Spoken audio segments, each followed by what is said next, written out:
సిద్దిపేట జిల్లా జగదేవ్పూర్ మండలంలోని మునిగడప, వట్టిపల్లి, తిమ్మాపూర్ గ్రామాల్లో పద్మశాలి సంఘం సభ్యులు ఆచార్య కొండ లక్ష్మణ్ బాపూజీ జయంతి సందర్భంగా బాపూజీ చిత్రపటానికి పూలమాలను వేసి నివాళులు అర్పించారు. ఈ సందర్భంగా డాక్టర్ చంద్రమౌళి మాట్లాడుతూ స్వతంత్ర సమర యోధుడు, తెలంగాణ పోరాట యోధుడు ఆచార్య కొండ లక్ష్మణ్ బాపూజీ జయంతిని 3 గ్రామాలలో ఘనంగా జరుపుకోవడం జరిగిందని అన్నారు. క్విట్ ఇండియా పోరాటం, గైర్మల్కి ఆందోళన, తెలంగాణ ఉద్యమంలో తమదైన పాత్ర పోషించిన సమర యోధుడు, మాజీ మంత్రి అని అన్నారు.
వట్టిపల్లి మరియు మునిగడప, తిమ్మాపూర్ గ్రామ పద్మశాలి సంఘ సభ్యులందరం కలిసి ఈరోజు ఇక్కడ ఈ సమావేశం ఏర్పాటు చేయడం జరిగింది.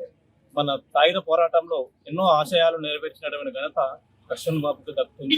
కావున అతని ఆశయాలను మన ముందుగా తీసుకెళ్దామని చెప్పేసి గొప్ప సంకల్పంతో మనం అందరం సంకల్పించుకొని అతని యొక్క విగ్రహాన్ని కూడా ఇక్కడ ప్రతిష్ఠింపదలుచుకున్నాం. 109వ జయంతి సందర్భంగా